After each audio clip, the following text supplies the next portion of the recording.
Hi friends, ಎಲ್ಲರಿಗೂ ಕನ್ನಡತಿ ಅಡುಗೆ ಚಾನಲ್ಗೆ ಸ್ವಾಗತ. ಇವತ್ತು ನಾನೊಂದು ಈವ್ನಿಂಗ್ ಟೀ ಟೈಮ್ ಸ್ನ್ಯಾಕ್ಸನ್ನು ಮಾಡಿ ನಿಮಗೆ ತೋರಿಸ್ತಾ ಇದ್ದೀನಿ. ಇದು ತುಂಬಾ ಈಸಿ ಮತ್ತು ತುಂಬ ಟೇಸ್ಟಿಯಾಗಿರುವಂಥ ರೆಸಿಪಿ. ಇಲ್ಲಿ ನಾನು ಅತಿ ಕಡಿಮೆ ಇಂಗ್ರೀಡಿಯೆಂಟ್ಸ್ಗಳನ್ನು ಯೂಸ್ ಮಾಡಿ ನಿಮಗೆ ಮಾಡಿ ತೋರಿಸ್ತಾ ಇದ್ದೀನಿ. ಈ ಇಂಗ್ರೀಡಿಯೆಂಟ್ಸ್ ಅಂತೂ ನಿಮ್ಮ ಕಿಚನ್ದಾಗ ಇದ್ದೇ ಇರ್ತಾವ್ರಿ. ಮತ್ತು ಈ ಸ್ನ್ಯಾಕ್ಸ್ನಿಂದ ನೀವು ಚಾಟನ್ನು ಮಾಡಿಕೊಂಡು ತಿನ್ಬೋದು. ತುಂಬಾ ಟೇಸ್ಟಿಯಾಗಿರ್ತದೆ ರೀ. ಮತ್ತು ಈ ಸಂಜೆ ತಿಂಡಿ ಅಥವಾ ಈ ಈವ್ನಿಂಗ್ ಸ್ನ್ಯಾಕ್ಸು ನೀವು 15 ದಿನದ ಗಟ್ಟಲೆ ಸ್ಟೋರ್ ಮಾಡಿ ಇಟ್ಕೊಂಡು ತಿನ್ಬೋದು. ಒಂದ್ಸಲ ನೀವು ಇದನ್ನು ಖಂಡಿತನೂ ಟ್ರೈ ಮಾಡಿ ನೋಡಿ. ಈಗ ನಾನಿಲ್ಲಿ ಒಂದು ಪಾತ್ರೆಗೆ 1 ಬೌಲ್ ಆಗಷ್ಟು ನಾನಿಲ್ಲಿ ಹಸಿ ಶೇಂಗಾನ ತೊಗೊಂಡಿದ್ದೀನಿ. ಯಾವುದೇ ಥರದ ಶೇಂಗಾ ಅನ್ನೋದ್ರೂ ತೊಗೋಬೋದು. ಇನ್ನೊಂದು ಥರ ದಪ್ಪ ಉದ್ದು ಶೇಂಗಾ ಬರ್ತಾವಲ್ರಿ, ಅವನ್ನಾದ್ರೂ ತೊಗೋಬೋದು. ಇಲ್ಲ ಸ್ವಲ್ಪ ನೀರು 1 ಸ್ಪೂನು ಅಷ್ಟನ್ನೇ ನಾನಿಲ್ಲಿ ಏನು ಮಾಡ್ತಾಯಿದ್ದೀನಿ, ಇದಕ್ಕೆ ನೀರನ್ನು ಹಚ್ತಾ ಇದ್ದೀನಿ. ಸ್ವಲ್ಪ ಸಿಪ್ಪೆ ಮೇಲೆ ಒಂದು ಸ್ವಲ್ಪ ನೀರು ಹತ್ತಿದ್ರೆ ಸಾಕ್ರಿ. ಈಗೆಲ್ಲ ಕರೆಕ್ಟಾಗಿ ನೀರು ಹತ್ತೇವ್ರಿ. ಇದ್ರನ್ನ ನಾನು ಮುಚ್ಚಿ ಒಂದು 5 ನಿಮಿಷ ತೆಗೆದಿಡ್ತಾ ಇದ್ದೀನಿ. ಈಗ ನೋಡಿ, ಒಂದು 5 ನಿಮಿಷ ಆದಮೇಲೆ ಆ ನೀರು ಅದ್ರ ಮೇಲೆ ಹತ್ತಿ ಆ ಸಿಪ್ಪೆ ಎಲ್ಲ ಸ್ವಲ್ಪ ಇದನ್ನಾಗಿರ್ತದೆ ರೀ, ನೆಂದಂಗಾಗಿರ್ತದೆ ನೋಡಿ. ನಿಮ್ಗೆ ತೋರಿಸ್ತಾ ಇದ್ದೀನಿ, ಸಿಪ್ಪೆ ಎಲ್ಲನೂ ಆ ನೀರಿನಿಂದ ಸ್ವಲ್ಪನೇ ಮುದುಡ್ಕೊಂಡಂಗೂ ಆಗಿರ್ತದೆ ರೀ. ಇಲ್ಲಿ ನಾನು ಕಡಲೆ ಹಿಟ್ಟನ್ನು ತೋರಿಸ್ತಾ ಇದ್ದೀನಿ ನಿಮಗೆ. ಈಗ ನಾನಿಲ್ಲಿ ಒಂದು 3 ದೊಡ್ಡ ಸ್ಪೂನ್ದಿಂದನೇ 3 ಸ್ಪೂನ್ ಆಗಷ್ಟು ಕಡಲೆ ಹಿಟ್ಟನ್ನು ಹಾಕ್ತಾ ಇದ್ದೀನಿ. ಈಗಿಷ್ಟು ಹಾಕ್ತೀನಿ, ಇನ್ನೊಂದು ಸ್ವಲ್ಪ ಬೇಕಂದ್ರೂ ಆಮೇಲೆ 1 ಸ್ಪೂನ್ ನೀವು ಆ್ಯಡ್ ಮಾಡ್ಕೋಬೋದು. 2 ಸ್ಪೂನು ಅಕ್ಕಿ ಹಿಟ್ಟನ್ನು ಹಾಕ್ತಾ ಇದ್ದೀನಿ. 1 ಸ್ಪೂನ್ ಆಗಷ್ಟು ಬಿಳಿ ಎಳ್ಳು. ಇದರ ಟೇಸ್ಟು ತುಂಬಾ ಚೆನ್ನಾಗಿ ಕೊಡ್ತದೆ ರೀ. 1 ಸ್ಪೂನ್ ಆಗಷ್ಟು ರೆಡ್ ಚಿಲ್ಲಿ ಪೌಡ್ರ್. ಖಾರ ನೀವು ನೋಡಿಕೊಂಡು ಹಾಕೋಬೋದು. ಖಾರ ಜಾಸ್ತಿ ಇತ್ತಂದ್ರೆ ಅರ್ಧ ಸ್ಪೂನ್ ಹಾಕಿರೂ ನಡೀತದೆ ರೀ. ಅರ್ಧ ಸ್ಪೂನ್ ಆಗಷ್ಟು ಜೀರಿಗೆ ಪುಡಿ, ಇದು ಹುರಿದಿರುವ ಜೀರಿಗೆ ಪುಡಿ. 1 ಚಿಟಿಕೆ ಅರಿಶಿಣ ಪುಡಿ. ಚಿಟಿಕೆ ಅಂದ್ರೆ 1/4 ಟೀ ಸ್ಪೂನ್ ಆಗಷ್ಟು ಹಾಕಿದ್ರೆ ಸಾಕ್ರಿ. ರುಚಿಗೆ ತಕ್ಕಷ್ಟು ಉಪ್ಪು. ಇಲ್ಲಿ ನಾನು ಇನ್ನೊಂದು ಸ್ವಲ್ಪ ಟೇಸ್ಟಿಗಾಗಿ ಸ್ವಲ್ಪ ಇಂಗನ್ನು ಹಾಕ್ತಾ ಇದ್ದೀನಿ ರೀ. ಇದನ್ನೀಗ ಚೆನ್ನಾಗಿ ಮಿಕ್ಸ್ ಮಾಡೋಣ್ರಿ. ಸ್ವಲ್ಪ ಇದು ಹಸಿ ಇರೋದ್ರಿಂದನೇ ಈಗ ಮೊದಲ ಹಾಗೇನೆ ಮಿಕ್ಸ್ ಮಾಡಿ ಆಮೇಲೆ ಸ್ವಲ್ಪ ನೀರು ತೊಗೊಂಡು 1 ಸ್ಪೂನ್ ಅಷ್ಟೇ ಹಾಕ್ಕೊಂಡು ನಾನು ಇಲ್ಲಿ ಏನು ಮಾಡ್ತೀನಿ, ಇದನ್ನು ನೀಟಾಗಿ ಮಿಕ್ಸ್ ಮಾಡ್ಕೊತೀನಿ ರೀ. ಆ ಹಿಟ್ಟು ಶೇಂಗಾ ಮೇಲೆ ಕರೆಕ್ಟಾಗಿ ಕೋಟ್ ಆದ್ರೆ ಸಾಕ್ರಿ.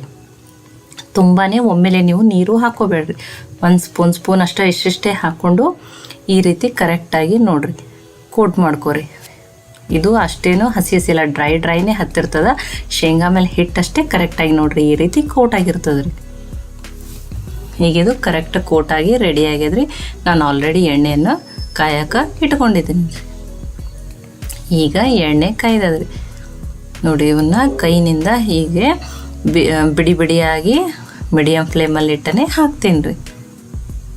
ಈ ರೀತಿ ಹಾಕೋದ್ರಿಂದ ಅಂಟೋದೂ ಇಲ್ಲರಿ ಒಂದಕ್ಕೊಂದು.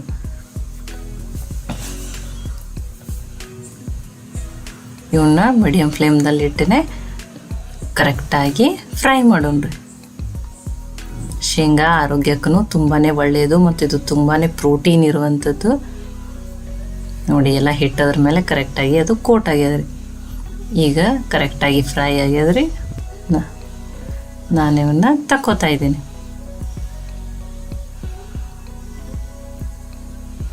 ನೋಡ್ರಿ, ಕರೆಕ್ಟ್ ಫ್ರೈ ಆಗಿ ಕಲರೂ ತುಂಬ ಚೆನ್ನಾಗಿ ಬಂದದ ರೀ.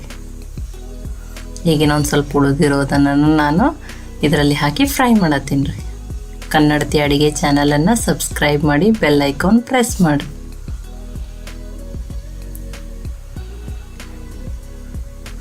ಈ ಥರ ಇದು ಸ್ನ್ಯಾಕ್ಸು ನೀವು ಸ್ಟೋರ್ ಮಾಡಿ ಇಟ್ಕೊಂಡು ಈವ್ನಿಂಗ್ ಟೀ ಜೊತೆನೂ ಇದು ತುಂಬಾ ಚೆನ್ನಾಗಿ ಹತ್ತೈತೆ ರೀ.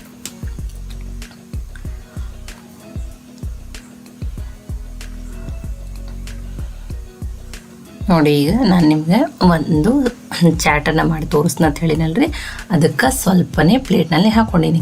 ಇಲ್ಲ ನಾನು ಸ್ವಲ್ಪ ಅಕ್ಕಿ ಹಿಟ್ಟು ಹಾಕಿರೋದ್ರಿಂದ ತುಂಬಾ ಕ್ರಿಸ್ಪಿನೂ ಆಗಿರ್ತಾವೆ ರೀ. ಮತ್ತು ಇವು ಎಣ್ಣೆನೂ ಹಿಡಿಯೋದಿಲ್ಲ, ಡ್ರೈ ಆಗಿನೇ ಇರ್ತಾವೆ ರೀ.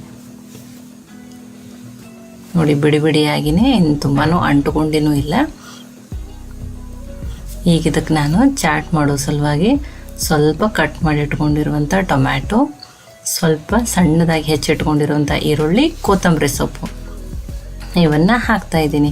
ನೀವು ಈ ಈರುಳ್ಳಿ ಬದಲೇ ಸ್ಪ್ರಿಂಗ್ ಆನಿಯನ್ ಹಾಕಿರೂ ಟೇಸ್ಟು ತುಂಬಾ ಚೆನ್ನಾಗಿ ಕೊಡ್ತದೆ ರೀ. ಇವನ್ನ ಈ ಮೂರನ್ನು ನಾನಿಲ್ಲಿ ಹಾಕ್ತಾಯಿದ್ದೀನಿ.